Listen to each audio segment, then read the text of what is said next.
schöner Fisch. Ja! Jawohl! Swedish anglers is the best.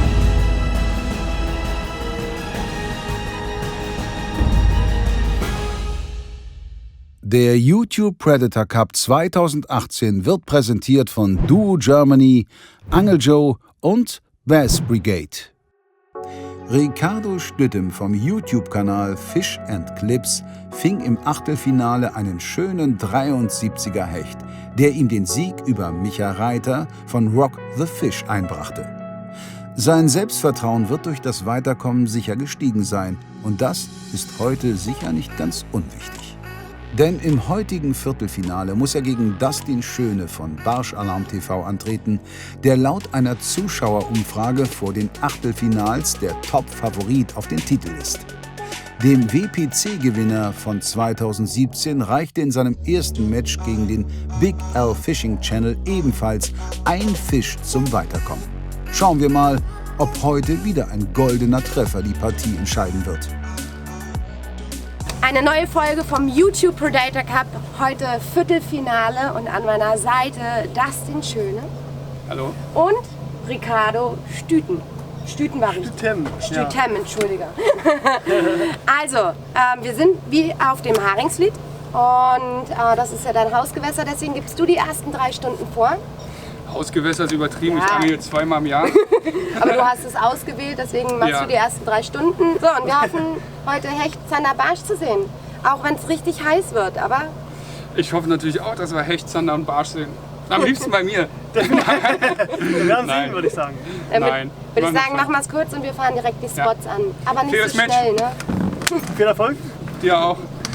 Die beiden Angler, die heute vom Motorboot fischen, haben nun 6 Stunden netto Angelzeit, um maximal 3 maßige Raubfische in die Wertung einzubringen. Sie dürfen dabei nur Kunstköder verwenden. Schleppen ist nicht erlaubt.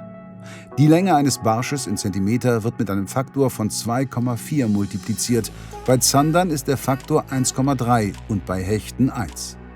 Alle weiteren Regeln findet ihr per Klick auf den Link in der Videobeschreibung. Mal sehen, welchen Spot Dustin als erstes auswählt. Also ich würde jetzt erstmal so eine Kante anfahren, wo man Zander und Barsch erwarten kann. Ja. Da geht es so hoch auf ein Plateau, wo viel Kraut steht. Okay. Das hat in der kälteren Jahreszeit ganz gut funktioniert. Ich bin mir nicht sicher, weil es relativ flach ist, ob es jetzt auch funktioniert. Bei der brutalen Hitze kann es natürlich sein, dass man da jetzt nichts mehr fängt. Und was macht da mehr Sinn? Tricken oder einfach nur durchleiern? Weil du das Kraut? Wenn man aufs Kraut kommt, definitiv durchleiern. Okay. Ich werde beides machen. Okay. Ja, mal gucken. Ich bin gespannt, was du mir hier liefern kannst. Naja, letztlich bin ich gespannt, was du lieferst.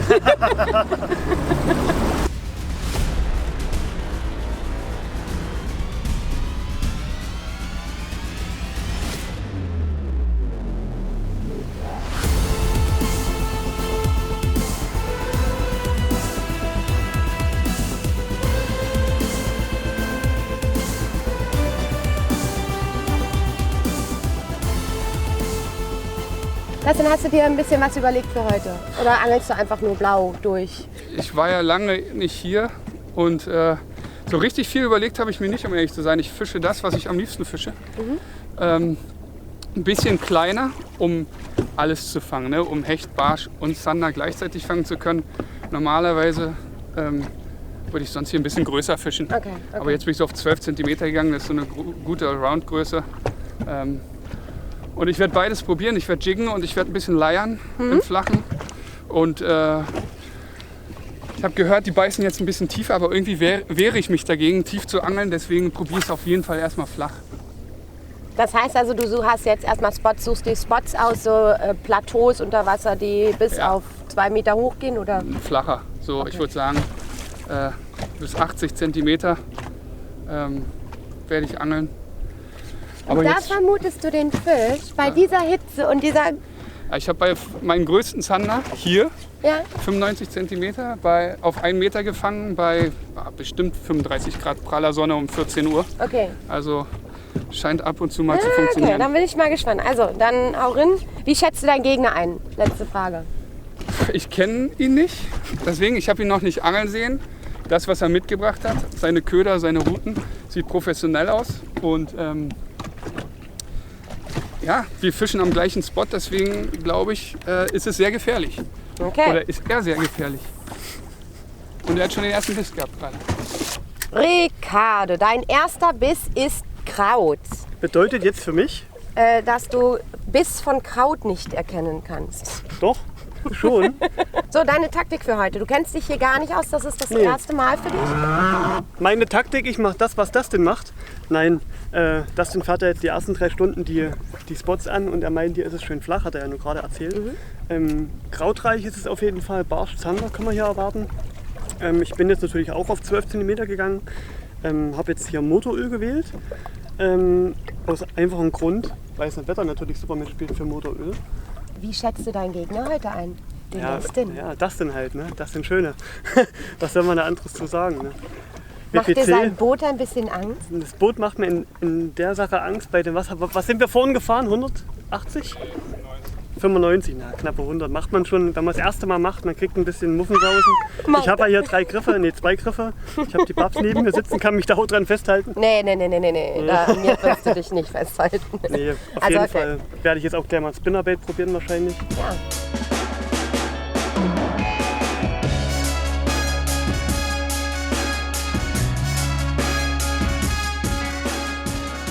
Ich werde jetzt den Gummi erstmal wegpacken, dann lasse ich ihn mal trocknen. Und werde jetzt den Spinnerbait auspacken. Den habe ich mir modifiziert. Mit einem Fat T-Tail. Wenn er sagt, die Barsche gehen noch auf ein bisschen größeres, wird das quasi eingeweiht. Hast du damit noch nie geangelt? Nee, Heieiei, du traust dich aber was in so einer Competition. Da nimmt man doch eigentlich Köder, dem man 100%ig vertraut. ja, aber hier ist jetzt wirklich so flach hier auf der Seite. Da denkst du dir, Da denke ich mal, da leihe ich jetzt einfach mal ein bisschen Ja, sehr durch. schön. Hattest du den jetzt genau gesucht? Oder? Knoblauch. Nee, eigentlich habe Das ich, ist aber ein guter Geruch. den gesucht, aber den habe ich nicht mehr in der passenden Größe. Knoblauch.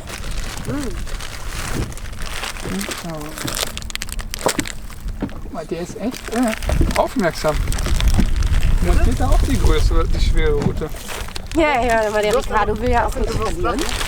Währenddessen ich den Wurf gemacht hatte, wollte ich sagen, komm, jetzt mache ich die Route weg. Und in dem Moment fliegt deine Route auch weg. Und holst das alles. Du machst also nach. Ich mache nach. Ich weiß nicht, du machst das. Ich finde es auf jeden Fall sehr sympathisch, dass wir gleichzeitig montieren.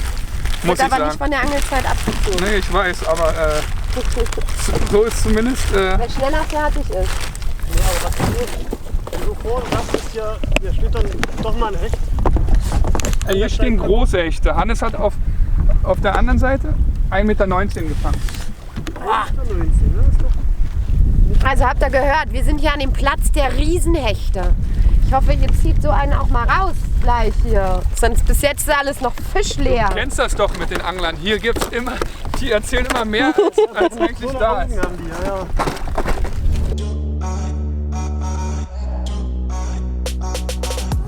Bis auf eine Menge Kraut geht Dustin und Ricardo an der ersten Stelle nichts an die Haken. Ändert sich das am zweiten Angelplatz?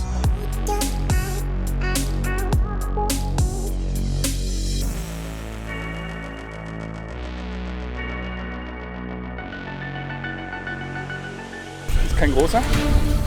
Der erste Fisch, der erste Fisch. Ist parat hier. Oh, das könnte. Oh, das kann doch mal ein größerer sein, oder? Nee, Willst du ist ein noch kleiner. Das ist ein Zander. Ein kleiner Zander. Ja, der erste Fisch ist im Kescher. Gut gemacht. Na? Das Halbfinale rückt näher. Naja, wir haben gerade angefangen. Okay, ein Zander. Der Köder ist raus. Schon aus dem Maul. Ich habe gesehen, der hing knapp. Schöner Biss. Ist echt geil reingeknallt. Puh. Ist sehr warm, deswegen beeilen wir uns mit dem Fisch. Na, zitterst ein bisschen. Ja, Turnier-Feeling, da ist man immer am Zittern. So, ganz kurz präsentieren. Schöner Fisch. Toll. So toll, der erste. Schöner Biss. Petri Heil. Dank. Schön vorne ran. Und er hat 64 cm. Ist vermerkt. Sehr gut. Und ganz schnell wieder zurück. Ganz schnell. Gibt erstmal ein bisschen Sicherheit, dass es funktioniert, was wir machen. Womit hast du ihn gefangen? Da sind wir doch am meisten gespannt. Also im Moment ist ja Fremdfabrikat, aber im Moment mein absoluter Lieblingsköder, muss ich echt sagen. Shetties, schön bauchige Form. Ja, darauf habe ich den gefangen. Aber guck mal, ich glaube der Haken ist sogar aufgebogen von dem kleinen, ja, so ein bisschen nach oben gebogen. Vielleicht ein bisschen zu hart rangenommen. Angehauen wie ein Wilder. Oh, alles gut. Ein wunderschöner Zander, den Dustin in den Kescher befördert hat, und ordentlich Punkte bringt er auch noch. 63,5 cm werden auf 64 aufgerundet und mit 1,3 multipliziert. Damit geht Dustin mit 83,2:0 in Führung. Ich freue mich natürlich von Dustin. Erstens sehe ich gerne Fische. Ich mag das einfach, auch wenn es jetzt in dem Moment ein Wettkampf ist, sage ich mal. Dustin hast du dir verdient, aber ich muss natürlich nachlegen und gebe jetzt ein bisschen Gas. Haben noch ein paar Stunden Zeit.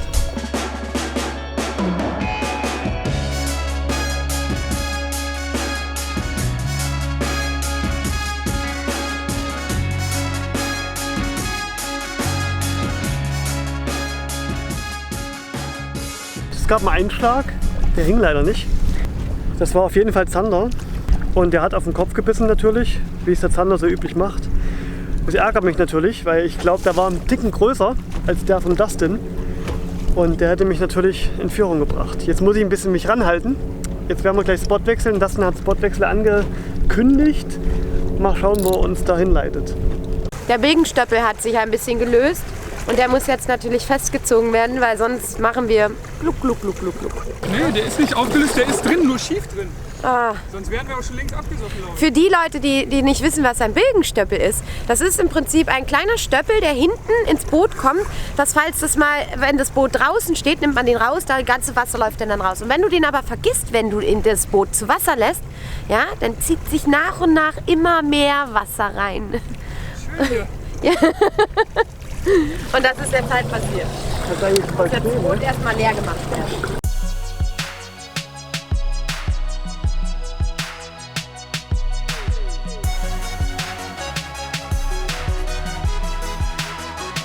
Ja, ich gebe jetzt Vollgas. Der eine Zander wird auf jeden Fall, glaube ich, nicht ausreichen. Nicht so einfach. Wieder schwierige Bedingungen heute, wie beim Match gegen Biggie. Aber jetzt kommt es darauf an, konzentriert zu fischen und das zu machen, worauf man Vertrauen hat oder worauf man vertraut. Deswegen fische ich jetzt mit Spinnerbait auf Barsch. Mal gucken, so ein Barsch würde schon echt was bringen. Wir fahren hier ganz schnell die Steinpackung ab und ich werfe immer ganz schnell daran. Powerfishing nennt man das, glaube ich. Jedenfalls hoffe ich mir so noch einen Barsch zu fangen. Wie gesagt, ich ruhe mich jetzt nicht auf dem Zander aus, das glaube ich reicht einfach nicht. Deswegen Gas geben. Also es ist ja schon sehr flach. Was ist hier unterm Boot? Da haben wir knapp noch nicht mal 2 Meter. 2 Meter? Das sind so, ich würde sagen 80 Zentimeter. Da ist der Grund ja schon, direkt. Yes. Das ist nicht nur einfach Irreführung, sondern... Warum sollte ich denn jetzt Irreführung machen? Ja, weil du vorliegst. Ach so, nee. Das ist mir zu riskant. Bis anhauen. Hab ich. Was sagst du denn jetzt dazu? Dein Gegner hat jetzt schon einen Zander vorgelegt, hat jetzt gerade einen Biss gehabt. Wirst du langsam nervös? Bisse hatte ich auch schon genug. Aber du hast noch keinen gefangen. noch Und du keinen liegst hinten. Ja, das musst du mir nicht mehr unter der Nase reiben. Doch, Ich doch, weiß hier. Du musst Gas geben. Ja, nee, ich muss auf jeden Fall jetzt ein bisschen Gas geben. Vor allem hier wäre es natürlich geil, hier würde ich den Biss sogar sehen. Hier ist so flaches Wasser. Dustin hat uns ja einen schönen flachen Spot nochmal geführt. Ich bin ja immer noch, oder habe immer noch die Hoffnung, dass ich jetzt hier in dem Fallwasser, im Flachwasser noch ein Hecht bekomme, dass ich erstmal ein bisschen aufholen kann. Und dann natürlich noch mit dem einen oder anderen Barsch oder Zander nachlegen kann. Guck mal, so relaxed war aber noch keiner, Ja, wenn man es muss aufs sich da- Halbfinale zugeht. Man muss sich da ja auch nicht so verrückt machen. Sonst macht es einem ja auch keinen Spaß mehr. Natürlich. So, die offizielle Zeit ist vorbei. Es sieht so aus, oder es ist Fakt, der Dustin, der führt. Glückwunsch. Wir gehen jetzt in die Pause. Und dann machen wir uns fit und stark und dann geht's los. Und dann darf der Ricardo vorgeben. Mehrere Bisse und ein schöner Fisch, das ist die Bilanz zum Pausentee. Dustin Schöne liegt gegen Ricardo Stüttem mit 83,2:0 in Führung. Kann der gebürtige Zwickauer den Spieß zugunsten von Fish & Clips noch umdrehen? Er gibt jetzt die Spots vor. Ob ihm das weiterhilft, seht ihr nach einer ganz kurzen Werbeunterbrechung. Dir gefällt der YouTube Predator Cup und du möchtest die Produktion der 2. Staffel unterstützen? Ganz einfach. Ob Rute, Rolle, Köder oder Jighaken. Mit jedem Kauf auf Hecht und Barsch.de hilfst du uns bei diesem Projekt. Bis zur Ausstrahlung des Finales gibt es mit dem Gutscheincode #YPC18 übrigens 10% Rabatt auf alle Produkte außer Angelreisen und Echolote. Vielen Dank für deine Unterstützung.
Was machst du?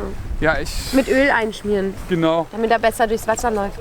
Sonnencreme, weil es so sonnig ist. Nee, weiß ja gerade nicht so gut und vielleicht kann man so nochmal den extra Reiz geben. Da, bitte. Hier. Mann! Jetzt Anis.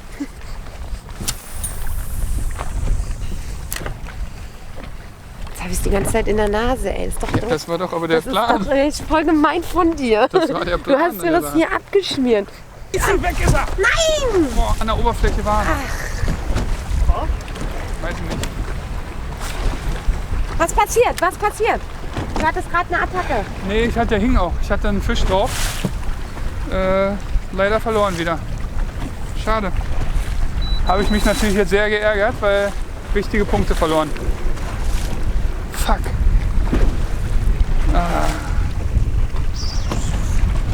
Ja, Fisch. Hänger. Hänger. Hang on. Na hör mal, du hast aber heute keinen guten Tag. Entschuldigung fürs Schreien, aber da kochen die Emotionen natürlich etwas hoch. Ne, der hing sogar. Weiß nicht, ob es ein schöner Fisch war, aber es war auf jeden Fall ein Fisch. Naja, ärgerlich. Aber passiert, so ist Angeln.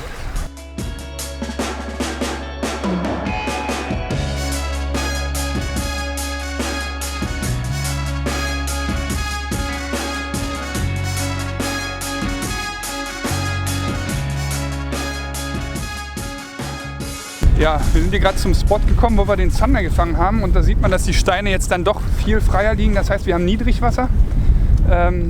Man ist hier schon tidenabhängig auf dem See. Jetzt nicht meine favorisierte Zeit gerade.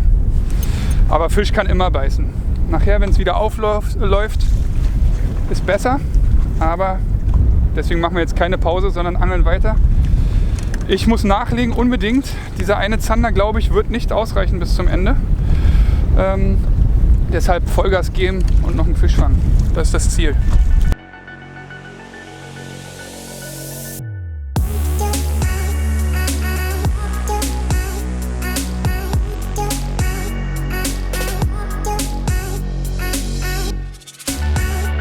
ja, jetzt ist wieder mal Spotwechsel angesagt. Auch die kleinen Köder bringen ja keinen Fisch. Und wir fahren jetzt auf dem Plateau, wo wir heute früh begonnen haben zu fischen. Da fahren wir jetzt hin. und werden da weiterhin auf Zander und Barsch fischen. Ja, ich hoffe natürlich, dass jetzt an dem Plateau ein bisschen mehr geht, dass ich da endlich zu meinem Zander komme oder zu meinem Barsch, der mir natürlich einige Punkte einbringen würde, dass ich jetzt endlich mal zu Potte komme und hier auf meine 90 plus Zentimeter komme. Denn die paar Zentimeter machen es jetzt aus. Ich habe noch ein paar Stunden, aber ich muss natürlich trotzdem Gas geben. Jetzt geht's los und da kann sich jetzt mal langsam warm anziehen, denn ich hole da noch eine Geheimwaffe raus. Ja, warm angezogen bin ich schon. Kann kommen, wenn er will.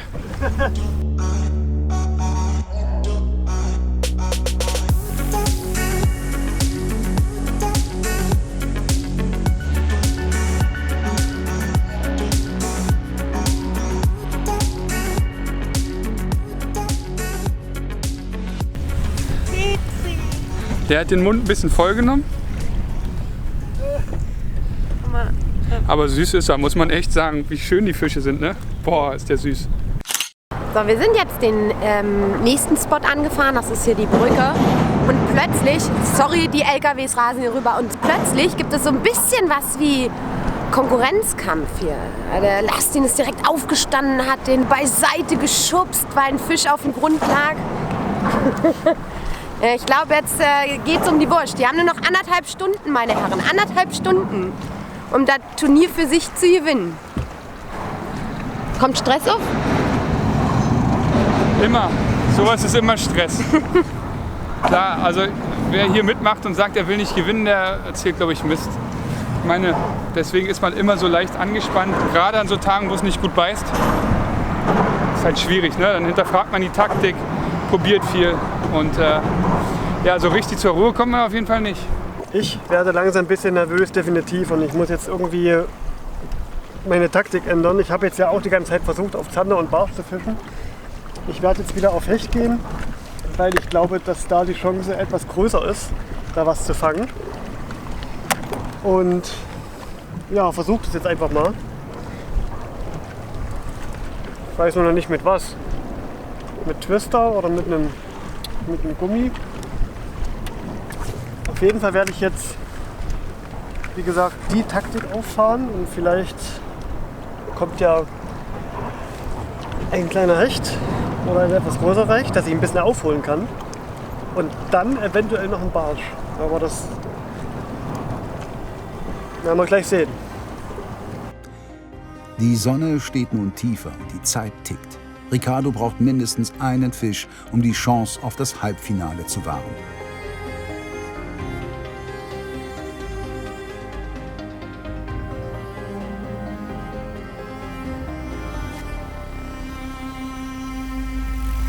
Ein großer, aber Hauptsache erstmal fischen. Ja.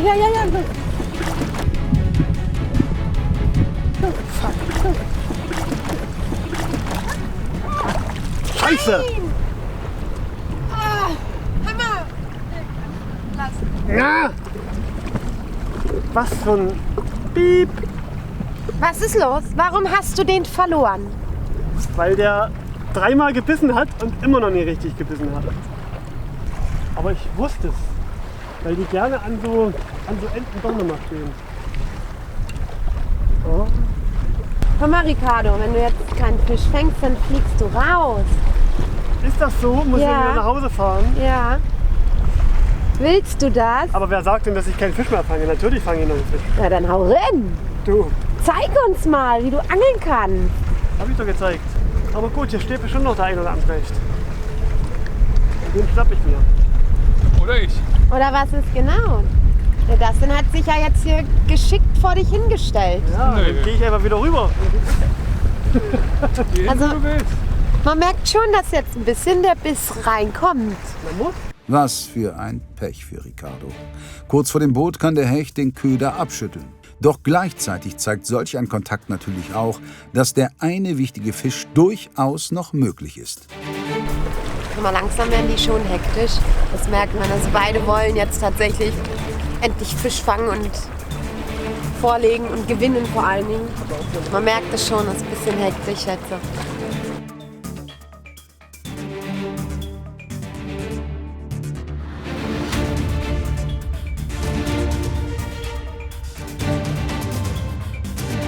Ricardo montiert nun seinen Erfolgsköder aus dem Achtelfinale. Na toll. Den ich brauche, hängt auf 10.000 anderen Haken fest.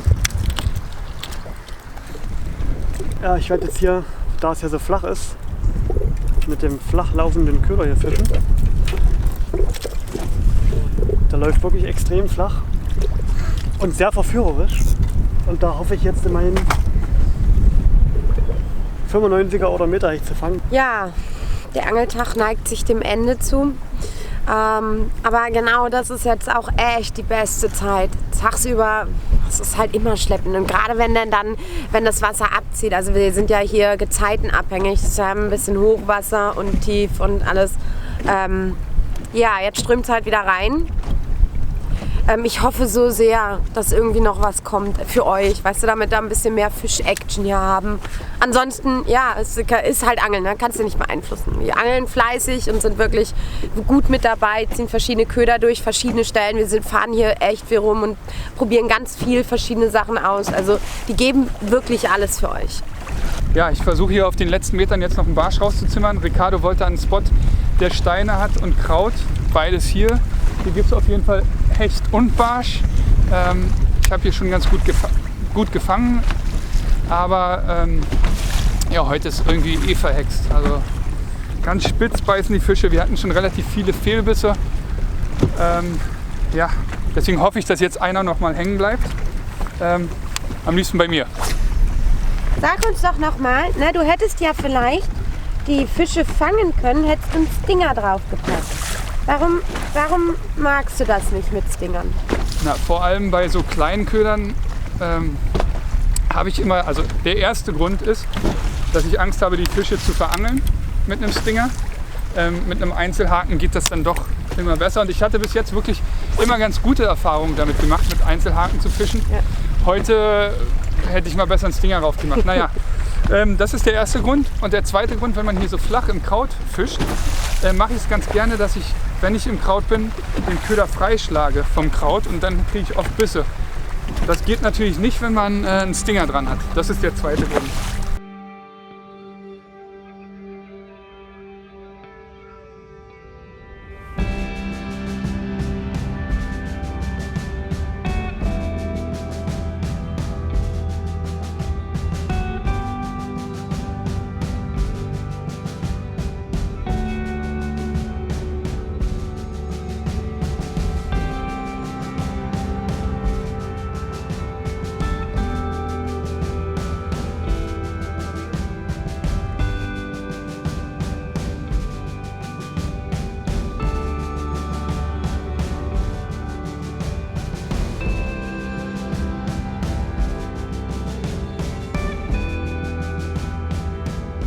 Und es ist vorbei.